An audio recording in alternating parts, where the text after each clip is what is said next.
5%. C'est la part de marché des SUV en France en 2008. 15 ans plus tard, ils représentent 50% des ventes. Ils sont mal aimés, ils sont remplis de défauts, et pourtant, force est de constater qu'ils se vendent comme des petits pains. Même un certain constructeur italien qui joue souvent la carte de la sportivité a cédé aux sirènes du marché. Ouais, je parle bien de Ferrari et de son Purosangue. Et c'est officiel, peu importe le positionnement, qu'il s'agisse d'un constructeur low cost, généraliste ou de luxe, leur seul point commun c'est d'avoir un SUV dans leur gamme. Ah, le SUV, le Sport Utility Vehicle ou véhicule utilitaire de sport en français. Toute une histoire. C'est la catégorie de voitures qui bat tous les records. C'est littéralement devenu la machine à cash des constructeurs. Mais pourquoi? Quelles sont les raisons de ce succès que l'on connaît depuis une quinzaine d'années maintenant? Salut à tous, c'est Le Volant et aujourd'hui, vous l'aurez compris, on va parler de la catégorie de voitures que les gens adorent et détestent en même temps, les SUV. Et aujourd'hui, vous allez tout savoir dans les moindres détails. C'est quoi un SUV? D'où ça vient? Qui a lancé la mode? Comment sont-ils devenus aussi populaires? Où? Quoi? Comment? Pourquoi? Allez, c'est parti!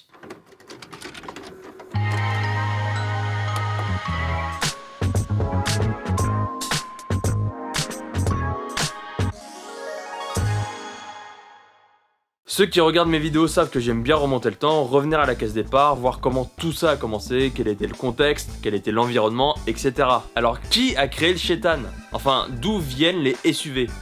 Alors la mode des SUV, elle est récente, c'est vrai, mais la catégorie de son côté, elle existe depuis très longtemps. Et ouais, historiquement, les SUV, eh bien c'est pas nouveau. Le premier qu'on peut facilement identifier date de 1935 avec le Chevrolet Suburban. Donc il y a quasiment un siècle. Alors sa conception est très simple, on prend le châssis d'un camion et on lui donne l'apparence d'un break. En plus d'être capable de charger beaucoup de marchandises, tel un utilitaire, eh bien l'objectif était aussi de pouvoir transporter de nombreux passagers à son bord, ce qui était inédit à l'époque. Par conséquent, on retrouve déjà les caractéristiques principales d'un SUV, à savoir beaucoup d'espace et un châssis surélevé. Alors c'est super, génial, mais à cette époque, tout le monde s'en foutait en fait. Alors c'est bien, Chevrolet était visionnaire, mais pour autant, le monde ne s'est pas emballé pour les SUV. Loin de là. Et d'ailleurs, les nombreux modèles qui sont sortis les 20 ou 30 premières années après la Seconde Guerre mondiale n'ont pas vraiment su créer le déclic. Qui plus est aux États-Unis, qui est un marché porteur. Alors déjà dès 1946 avec la Jeep Willys Station Wagon, puis dans les années 50 avec l'International Harvester Travelhall, et enfin dans les 60s avec la Jeep Wagoner qui introduit sans doute pour la première fois le concept de SUV de luxe. Et si vous voulez, on peut même continuer plus loin avec la MC Eagle dans les années 70 et même la Jeep Cherokee dans les années 80. Ça fait beaucoup de noms, mais vous n'êtes pas obligé de les retenir. Tout ça pour dire que c'était relativement rare sur le marché, mais c'était pas non plus inexistant. Bon, l'engouement reste timide, mais plus pour très longtemps. America is back. États-Unis, années 80. C'est véritablement au cours de cette décennie que la consommation de 4x4 prend son essor aux States. Premièrement, l'économie du pays sort du deuxième choc pétrolier, le prix du baril baisse progressivement et va même chuter drastiquement en 86 grâce à une surproduction de pétrole. Enfin, les comportements changent au niveau des consommateurs, ils rêvent davantage d'évasion. Et ouais, parce que le 4x4, par rapport à d'autres voitures, offre de nouvelles possibilités. Vous savez, charger le pick-up ou le tout-terrain avec la glacière, les chaises, les tables, les gosses, le chien, se pointer à la plage ou à la montagne avec tout ça, et se poser au coin du feu avec une bonne bud bien fraîche. Des trucs d'américains, quoi. Non? J'ai pas raison? Can you name the truck with four-wheel drive? Smells like a steak and seats 35. Canyonero, Canyonero. Bon, c'est un peu con dit comme ça, mais c'est pas avec un break ou une berline qu'on ferait ça.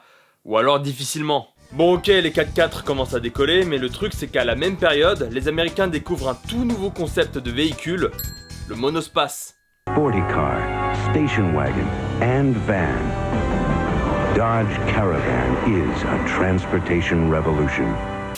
Et justement, le truc, c'est que parmi l'ensemble des véhicules familiaux, eh bien, ce sont les monospaces comme le Chrysler Voyager ou les breaks comme le Chevrolet Celebrity qui sont largement en tête des ventes. Donc finalement, à cette période, eh bien, il n'existe pas véritablement d'entre-deux. Soit tu prends un 4x4 plutôt stylé, baroudeur mais ultra spartiate, soit tu prends un monospace tout confort, mais tu quitteras difficilement le bitume. Bref, on arrive pile au moment où le SUV représente en toute logique le chaînon manquant dans la gamme des véhicules familiaux des constructeurs. Car ouais, au bout du compte, pourquoi ne pas garder le meilleur de chaque monde? Une voiture spacieuse, confortable, avec quelques capacités de franchissement parce qu'on sait jamais, et surtout un peu de gueule. Et c'est là l'immense point fort des SUV. Ils parviennent à combiner les avantages d'un tout-terrain et d'un minivan sans pour autant garder les aspects négatifs. Pour faire court, ils sont polyvalents et donc capables de plaire au plus grand nombre.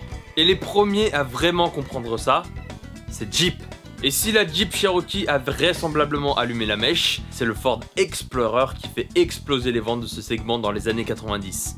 Bon, au-delà d'une force de frappe bien supérieure à Jeep, là y a pas à dire, le génie de Ford, c'est d'avoir créé une voiture beaucoup plus compacte, plus civilisée, mais également plus abordable qu'un gros Chevrolet Suburban. Et le succès est instantané, et c'est même mieux que ça puisque les commandes n'arrêtent pas d'augmenter avec le temps. Au cours des 10 premières années, Ford va vendre entre 300 000 et 400 000 Explorer par an. C'est colossal. D'ailleurs, en un peu plus d'un demi-siècle, la recette pour créer un SUV reste quasiment inchangée. À l'image du premier Chevrolet Suburban sorti 56 ans auparavant, l'Explorer premier du nom sera lui aussi basé sur le châssis d'un gros utilitaire, le Ford Ranger. Bref, avec sa nouvelle création, Ford dispose une nouvelle fois d'une solide machine à cash. Et bien évidemment, les concurrents vont pas rester les bras croisés. Presque tous les constructeurs présents sur le marché vont s'empresser de sortir dans les années qui suivent leur propre vision du SUV. La guerre est désormais déclarée. Enfin, peut-être pas partout. Et ouais, parce qu'en Europe, la situation est bien différente.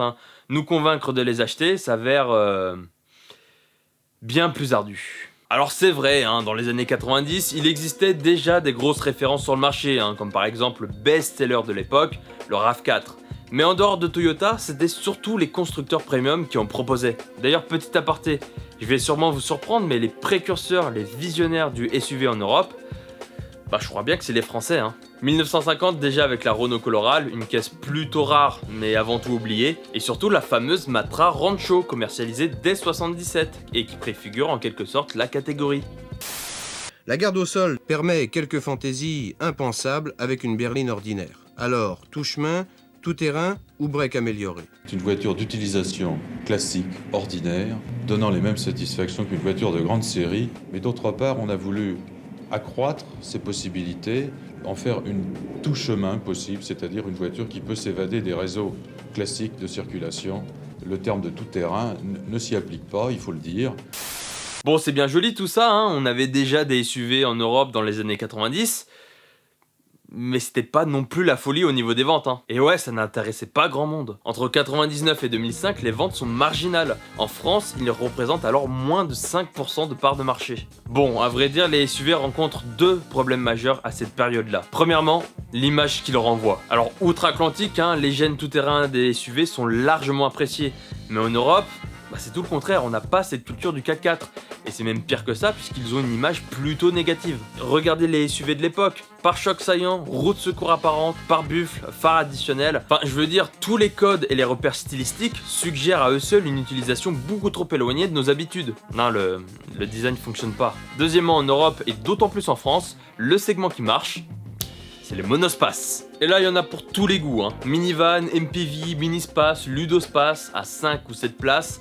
Au tournant du nouveau millénaire, ils font un carton. Et à cet instant, c'est Renault qui mène la danse. D'abord avec l'Espace, qui débarque en 84, puis en 96 avec le Scénic qui ouvre cette fois-ci les portes du monospace compact. Et avec celui-ci, les designers se sont davantage concentrés sur la vie à bord. Et pour le coup, c'est mission accomplie. Pour la première fois, on découvre une modularité hors du commun. 5 vraies places individuelles, un coffre volumineux, des rangements, encore des rangements et toujours plus de rangements, le tout dans une voiture de taille réduite. Les monospaces apparaissent donc comme LA voiture familiale par excellence. Même les constructeurs premium s'y mettent. Bref, vous l'aurez compris, c'est le nouvel Eldorado. Alors Zénith en 2004 et en 2005, cette catégorie frôlait les 25% de part de marché dans l'Hexagone. Presque une voiture sur 4. La belle vie. Mais à l'approche des années 2010, le vent commence à tourner pour nos petites voitures familiales. L'industrie automobile venait tout juste de trouver sa nouvelle machine à cash. Face au monospace et au casse-tête que représentent les SUV, eh bien nos chers constructeurs doivent revoir leur copie. Et d'un point de vue constructeur, un SUV c'est juste génial. Ils savent très bien que fabriquer de tels véhicules ne coûte pas vraiment plus cher que les modèles les plus populaires. Et c'est même mieux que ça, car au lieu de dépenser du temps et de l'argent à développer différentes gammes suivant les régions du monde, ils peuvent maintenant se concentrer sur un seul et unique modèle capable de séduire le globe entier. Uniformisation du coût combinée à des prix d'achat généralement plus élevés, faut pas faire bac plus 10 pour comprendre que, ils vont dégager plus de marge. Il paraît donc évident de miser pleinement dessus. Alors comment les constructeurs sont-ils parvenus à nous faire aimer petit à petit les SUV? Trouver la bonne recette fut en réalité un travail de longue haleine. Déjà pour plaire, il fallait impérativement trouver le bon design. Et à ce niveau-là, il y a eu un phénomène qu'on pourrait appeler de berlinisation. Autrement dit, on s'efforce maintenant de créer des silhouettes qui ressemblent davantage à des berlines compactes civilisées plutôt qu'à des tout-terrain barbares. D'ailleurs, dans les années 2000, on sentait que les constructeurs essayaient de trouver la bonne formule. Ça tentait par exemple de partir d'un monospace et de lui donner un look de baroudeur, un peu comme le Scénic RX4. Ouais, je sais, vous l'aviez oublié celui-là. Bon, on va pas se mentir, tous ces modèles n'ont pas été d'énormes succès. Fini les garde-boue, fini les pare-chocs saillants, on va regarder les SUV d'il y a 20-25 ans, et vous remarquerez qu'ils n'ont plus grand chose à voir avec les productions actuelles. D'ailleurs, voici un Jeep Cherokee dans les années 80, et voici un Cherokee aujourd'hui. Ouais. Deuxième étape, le wording. On oublie les termes 4x4 et tout-terrain trop péjoratifs et on les remplace par des anglicismes plus trendy dont personne ne comprend véritablement la signification mais qui suggèrent un mood bien plus friendly. Une sorte de rebranding quoi. Comprenez ? Et vous obtenez ainsi les expressions SUV et crossover. Génial, non? Et d'ailleurs, ça me fait bien rire, mais chez les médias, c'était la même chose. Je me souviens par exemple du premier Koleos. Lorsqu'il a été annoncé en 2007, les journalistes n'avaient qu'une seule phrase en tête, le premier 4x4 de Renault. Ouais, peut-être au niveau de la transmission, mais pour le reste, clairement pas. Bref, les efforts commencent à porter leurs fruits, l'image de nos chers franchisseurs urbains évolue positivement dans l'inconscient collectif. En seulement un an, entre 2010 et 2011, ils gagnent pratiquement 5% de part de marché en France. Ça n'a l'air de rien comme ça, mais c'est l'impulsion qu'il fallait pour officiellement lancer la mode des SUV. Alors pourquoi les SUV sont-ils si populaires ? Il y a plusieurs raisons à ça. Déjà le design qui a été largement retravaillé et qui donne un vrai coup de vieux au monospace. Et en plus de ça, les SUV ça reste quand même pratique et spacieux. Et au bout du compte, ils ont un peu tout pour eux. Ils sont plus beaux, plus séduisants, plus polyvalents, plus à la mode. C'est un peu la voiture ultime, non ? Alors ça fait déjà pas mal d'arguments, mais je pense qu'il existe encore d'autres facteurs tout aussi déterminants, mais qui sont moins perceptibles. Déjà l'impression de sécurité. Et je dis bien impression de sécurité. Alors il y a beaucoup d'experts qui se mettent d'accord pour dire qu'il existe vraiment un sentiment purement subjectif de sécurité et de protection lié à la position de conduite surélevée ainsi qu'à une impression de robustesse. Alors qu'en réalité en cas d'accident, les SUV sont pas forcément plus sûrs que les autres voitures. Autre facteur, la consommation ostentatoire. Certains sociologues s'aperçoivent qu'il existe une conquête du territoire urbain. Ce qui est assez paradoxal puisque leur utilisation en ville s'avère plus onéreuse par rapport aux autres catégories du marché. La présence forte des 4x4 et des SUV dans les centres-villes peut se comprendre finalement comme la concurrence dans la maîtrise de l'espace. Autrement dit, pour signifier aux autres que l'on a de l'argent et accessoirement du pouvoir, une voiture au badge prestigieux n'est plus suffisant. Il faut aussi qu'elle occupe le plus d'espace possible. Alors bilan de cette vidéo, finalement, les SUV c'est pas les plus belles voitures, c'est de l'ego et un maximum de cash pour les constructeurs.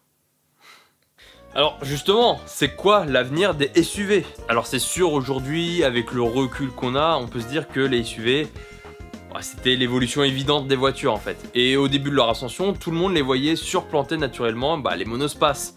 Mais aujourd'hui l'engouement est tel qu'il menace carrément le segment historique des berlines compactes. Ouais, les compacts ont perdu du terrain, ouais. Et cette tendance n'est pas prête de s'arrêter.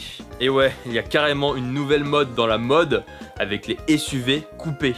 Et je sais que beaucoup d'entre vous en ont plus qu'assez de tout ça, mais la situation est parfois plus complexe qu'il n'y paraît. Imaginons je suis Lancia, à quoi bon lancer une nouvelle Delta quand plus personne n'achète de compact ? Même des marques comme Alpine ou Lotus, qui ont pourtant fait la promotion du Light is Right décennie après décennie, se retrouvent aujourd'hui avec des feuilles de route qui comprennent la production de un, si ce n'est plusieurs SUV. Et c'est vrai que certains en veulent toujours plus, quand pour d'autres ils représentent tout simplement un kit de survie. D'ailleurs chez MG on s'est pas pris la tête, hein. Ils ont pris 2 trucs qui marchaient bien et hop, un SUV électrique. Vous le sentez là, l'esprit sportif du petit roadster anglais?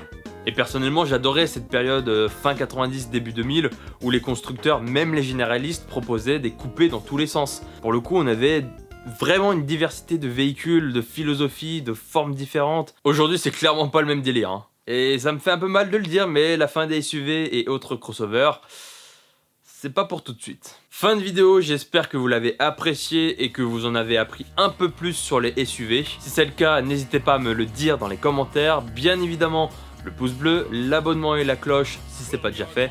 Ça prend vraiment 2 petites secondes, mais ça aide beaucoup vraiment la chaîne à grandir et à se développer. Donc merci à vous si vous le faites. Voilà, en attendant, portez-vous bien et puis on se retrouve très prochainement pour d'autres histoires sur l'automobile.